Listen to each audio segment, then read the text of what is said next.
Precisely. Let's take a look at the front pages of the Sunday papers for you now, starting with The Observer, which reports on the concerns of some senior Tory party members because they believe any failure of Liz Truss to address the cost of living crisis could lead to a substantial loss of party members, let alone a general election maybe in the future. Well, the Sunday Mirror leads with the headline Wastminster, and that reports that more than 1,000 tonnes of subsidised food has been wasted at the Palace of Westminster, actually thrown away. Sunday Telegraph reporting, yes, Liz Truss once again has vowed to halt NHS doctor exodus, as it says. The healthcare crisis continuing as many doctors retiring early. And the Sunday Express front page features Prime Minister Boris Johnson's latest assurance because he says Brexit freedoms will bring more choice to all. He's been on holiday, but apparently back in the country right now. So back at the helm. Time to go through those papers now. Joining us this morning, Fraser Myers, Deputy Editor of Spite, and Emma Burnell, playwright and journalist. So thanks very much for coming back. Good morning again. And we're starting with you, Fraser, looking at Heathrow Airport. Yes, so, I mean, we've all seen the kind of images, or maybe people have been caught up in the kind of travel chaos this summer, and the Telegraph has a report from a Heathrow worker saying it's the worst things have ever been. Everyone is incredibly demoralised. There are around 20% staff shortages. There's now, a cap on passenger numbers of 100,000 people. That's going to be extended right into the autumn. Flights being cancelled. Flights are being cancelled. People are not getting their baggage. A lot of people are basically, if you take your luggage in the hold, you're pretty much 50-50 as to whether you're going to actually have it with you on holiday. There's a horrendous kind of story about how, if your flights have been cancelled, it used to be the case that you could get someone to rebook it at Heathrow within a few minutes. Now you're expected to queue up for hours, and then you're just told to call someone up, and you'll be redirected to a call centre in India, and often they will get you a flight probably from Manchester. So everything is kind of falling apart there. Heathrow was Emirates, a big airline at Heathrow, put the blame directly on the chief executive of Heathrow. I mean, even obviously there was a problem with staffing after the pandemic. Yeah. They basically said they had not addressed that issue, knowing that obviously people would start travelling again. Yeah, and everyone seems to have not been caught off guard by the fact that, post-pandemic, this summer, people would want to be on holiday, having not travelled, having not also seen loved ones as well for 2 years. People should have really seen this coming. And unfortunately, the kind of solution that we come up with for this is to have a cap on numbers.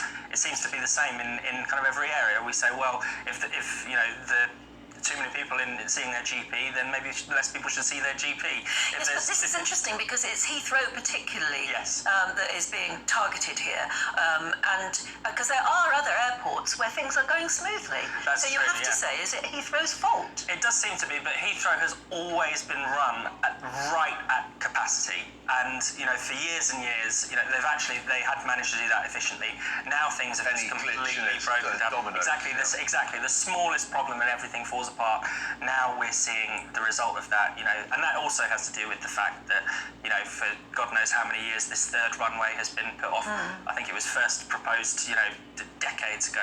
There's records of even before it was a proper airport talking about the third runway back in the 1950s. This is really indicative of the problem. They are running everything absolutely up to capacity. Then they're also trying to run down staff and hours and squeeze everything. And the staff are really just saying, hang on a second, you can't run us to capacity and then cut our wages. Yeah, staff are saying that morale is really low. Really low. And that's not happening to the people at the top who are actually responsible for the decisions that are causing us all to sit around in the waiting rooms. And it seems that it's across the industry, it's not just the airports, because I know that there are airline staff, cabin crew, and even pilots who, when they weren't actually flying, went off and started businesses or started doing things and had decided not to go back because they suddenly realised it's not that great a thing to do. That's the thing. The staff, they were saying in this article that a lot of wages and hours were being cut and contracts changed during the pandemic, and that was seen as just a fire and rehire under the radar. And workers were like, well, why would we want to come back people were treating us like that, when actually what we've got in this country is labour shortages, so they can go and find a better job that treats them better somewhere else. Yeah. Love to hear from you, actually. Anyone watching at the moment, have you been able to get away on your holiday as you really wanted to, or are you? And are you picking and choosing your holiday as to which airport you can go from at the moment? Are you in the, or have you been in the airline industry? Have you decided to give it up and go and start, I don't know, a market garden or other businesses? You've had enough of being treated that way. Yeah, get in touch. GBNEWS at gbnews.uk. Times, page 2. Boris Johnson is back from holiday, but it seems he's been quite busy on the quiet. Yes, this is a very interesting story. Johnson's government has been criticised widely for doing absolutely nothing to solve the immediate crises that we're finding ourselves in. Secretly, what they've also done, apparently, is underwritten quite a lot of investment in Sizewell. Is it B or C? I think it's B. We're up to I C lose now. track. Yeah. But which is a decision to invest in nuclear power. Now, I think probably that is the right decision in the long term, but it's quite an extraordinary thing for that to be the one thing that they've done during this summer of crisis, a power plant that will not be online for, probably about a decade, and tying the hands of their successor completely in terms of spending envelopes. All the things that Liz Truss wants to do are dependent, the tax cuts, the £30 billion, this is all dependent on the government not spending additional Yeah, we were told that those decisions were not being made until there was a new Prime Minister. It's extraordinary that this is the one decision that snuck under the radar. Why? Why would it be snuck? I find that strange, actually, because if I were Boris, I'd want to be shouting from the rooftops that we're, securing the next generation of power plants. There had been a question mark over whether we were going to buy off-the-shelf from EDF, which is the French firm. We've got great experience in nuclear plant. But then Rolls-Royce came out with this, ready nuclear, small pocket-sized small nuclear modular power reactor, station that you could just go and buy and put whatever you want. Oven ready. Every town its own nuclear reactor. I mean, that sounds Don't put a nuclear reactor in the oven, Anne. That would be bad. It would be a bit. People will have seen it. Turning up to 180. There's a kind of viral clip been doing the rounds over the past couple of weeks on Twitter of Nick Clegg basically saying, we don't want to build nuclear power plants because they won't come online until 2022. And everyone's thinking, Jesus. No. I agree with Nick. Fraser, actually, since we're laughing, let's have a look at this. Bunga parties in the Star. Something to do with people who live in bungalows. So it turns out, according to this study, people who live in bungalows are the worst love cheats. So it's estimated that around 20% of married people who live in bungalows have cheated on their partners. Why would the bungalow have anything to do with it at all? I think bungalows are bad taste. Am I allowed to say that? Perhaps they get found out easier. Perhaps they get found out. On the ground floor. There we go. What surprises me, this is from a survey taken by a website that is specifically for people who are looking to cheat on their married partner. So, who on that website is not cheating on their partner? It's slightly surprising to me. Like, if you're already on there, that's kind of the goal, isn't it? So, do they have a sort of, in the small print, only bungalow owners need to apply? I mean, I'm wondering if there's something about burning off the energy that you're not getting through going upstairs. They could do that, yeah. And there are also look. Okay, here we go again. Please get in touch with us if you live in a bungalow. Defend your bungalow, and next tell us why it would be more likely to make you cheat on your spouse. We could get in all sorts of trouble with people here. Be very careful how you phrase it, because you've got to be able to read it out on Lots the of wives wondering why their husbands are My getting in touch parents with looked for a GBNEWS. bungalow and couldn't find one. I'm a bit glad they didn't now. Yeah. Bungalows are always seen in the housing market as being rather special because they, for some reason, I suppose it was the era in which they were built, they have much bigger gardens. In fact, the whole space around them is much bigger. And actually the other thing is that a lot of them built in the 60s, you can make them open plan. You can take down the interior and have a sort of American type open. You defend your bungalow, please. I suppose by definition, And your moral it outlook. has to be viable, right, to not have 2 floors, to not stack. Yeah, exactly.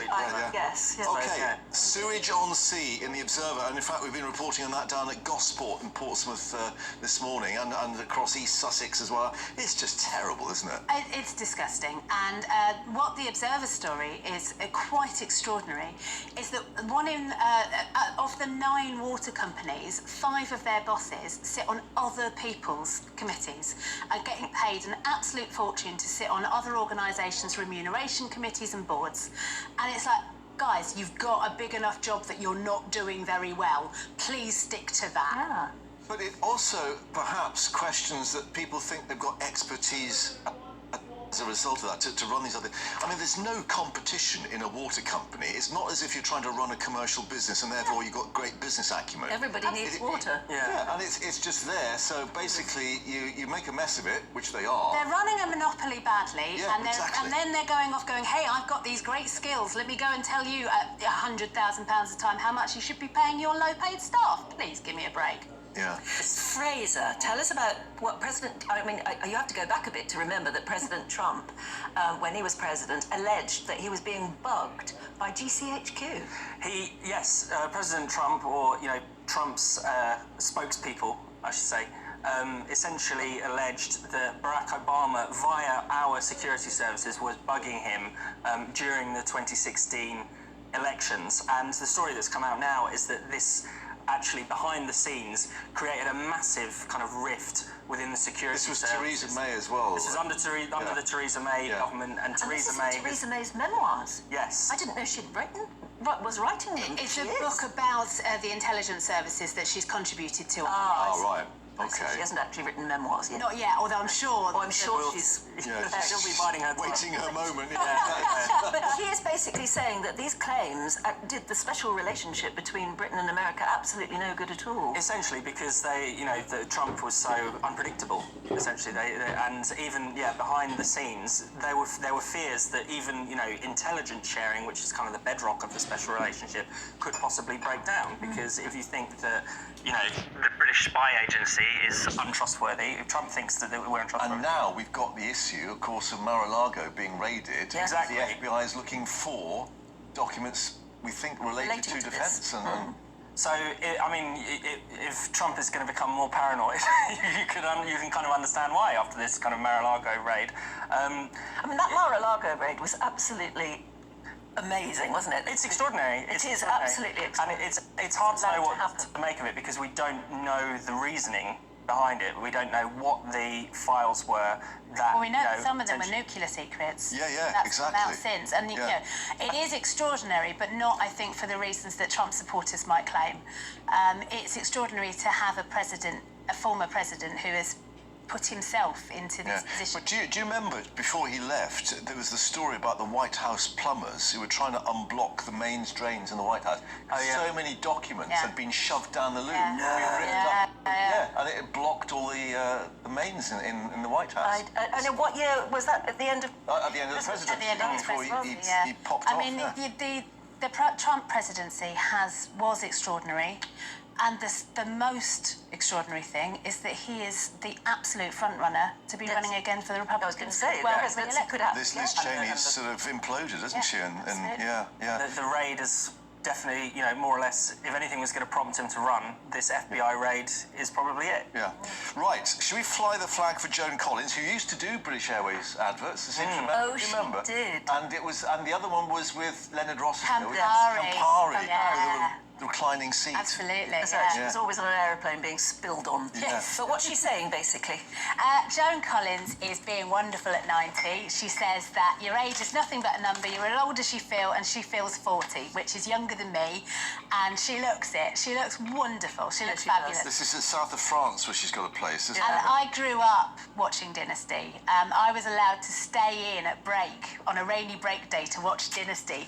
And frankly, I don't always share her personal views, but you could have no better role model as a young girl growing up than Alexis Morel Carrington Colby Dexter. Oh, well done. Wow. Once you learn that, you never unlearn it. She didn't get on, did she, with the, I'm thinking of his name now, that played the husband. Forsyth. John Forsyth. Yes, they did not get on at all well. They didn't, which probably made their on-screen sparks even sparkier. Yeah. But no, she's, Joan Collins is a fantastic role model for the older The amazing women thing is that she's still so feisty at 90. She was brilliant during the pandemic. Do you remember she did quite a lot of what podcasting, video casting. She's there on the with her front rubber of the gloves on. Express as well. And Cleaning without her own house. being too personal, I mean, I don't think she's actually had any work done. It doesn't look like it, does it? She's just got very good bone structure, I think she's as it unreal. were. I can't imagine that anyone gets to 19 that looks that amazing hasn't had something done. But I tell you what, I don't sheer care. She looks fabulous. She must feels be, fabulous. She must be incredibly disciplined and self-disciplined